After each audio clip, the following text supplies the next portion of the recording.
Good morning, guys. Mr. Alec here, coming to you from a very early start on this Thursday. I hope you guys have been doing great this week and been having lots of fun with these science videos. So here's another one for you. So this week we're going to be making it pretty simple, not too hard. We're going to be making slime or Oobleck. So you're only going to need a couple things to help you out and get started with this one. This is a fun one, so you can do it all by yourself or have a parent with you so you can see what's going on and so they can see what's going on so there's no mess involved, right? We don't want a mess.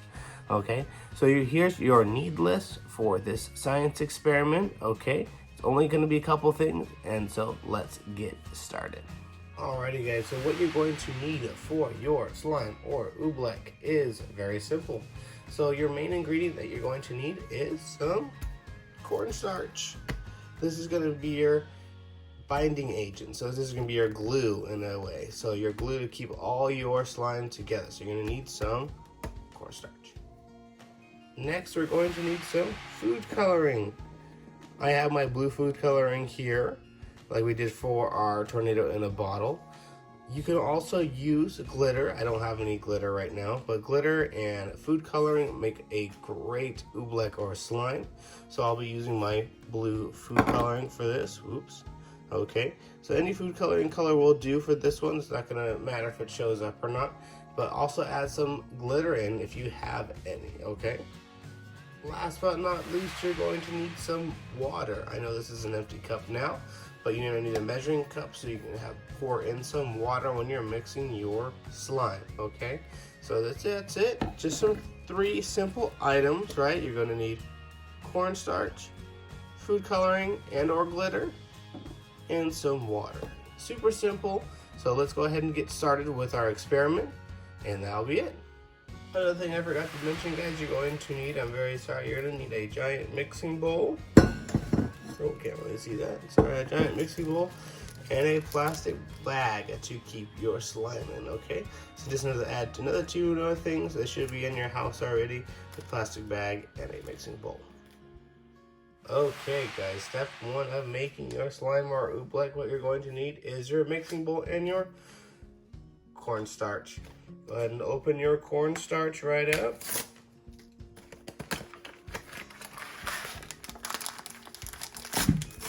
Okay, and it's depending on how much you want to make, you're gonna put in, okay?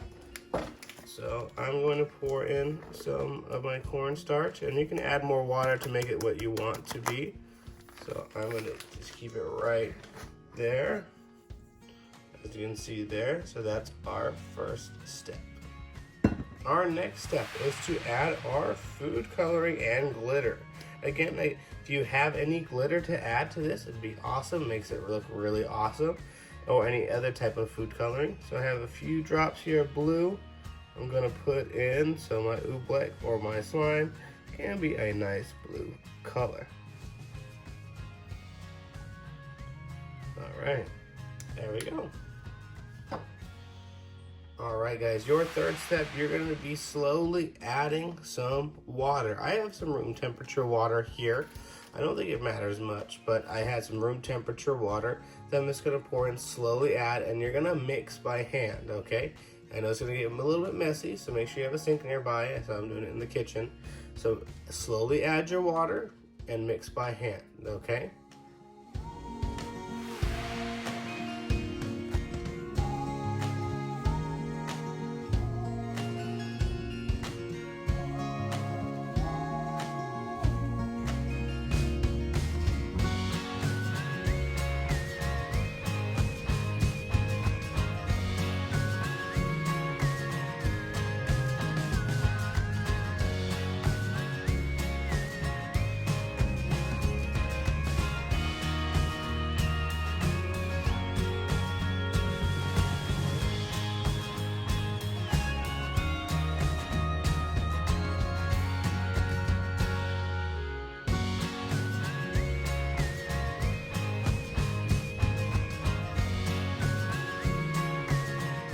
Alrighty, guys, so here is your final product. I had to add a little bit more cornstarch to mine because I added a little bit more water.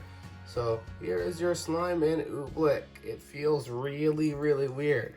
So when you dig your hands in, it does something. It changes, right? We learned about a little bit of solid, liquid, and gas of water this school year, okay? So there's some questions I'm gonna ask you. So there's your Oobleck. See how it's really messy, so you're gonna need a clean space and a place where you can wash your hands, okay? This blue came out really, really cool. I can't wait to see what you guys come up with your glitter and your different food colorings. So it's gonna be awesome. So I'm gonna put this in my bag now and I'm gonna go wash my hands because this is really, really messy.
And there we go, guys. There is our Oobleck, all sealed away in a bag. Okay, Oobleck, our slime. This was a really fun experiment, but it can get pretty messy, as you can see. Okay, so if you don't want to use food coloring, that's okay. You don't have to use food coloring because it will stain a little bit. If you don't mind using a little bit of food coloring and having a little staining on your hands, it's okay because it'll wash off after a few hand washes. Go ahead and use some food coloring. All right, and what I want you guys to look out for is look how the way it moves. It's really cool. Look how the way it moves when it's still, and look how the way it moves when you touch it, okay? So after you're done mixing it in the bowl and messing around with it in the bowl and playing with it, put it in the bag and see how it feels then, okay? Putting it in the bag lets you keep it for a while so you can have lots of fun with it until you're done with it, okay? So our Oobleck in the bag. And there you have it, guys. There is our experiment for this week. I hope you enjoyed it. I know you guys have been doing an awesome job with the rest of your assignments and keeping up with your work. So I'm very proud of each and every one of you that have just shown how much what you so much what you can do. There we go. And so I'm glad to be doing these videos so you can be watching all this fun stuff that we do, and hopefully we can do it back in class when we go back to school. So stay safe, everybody. Stay indoors, stay healthy, and I'll catch you next week with a new science video. Okay? Have a good week, everybody. Bye.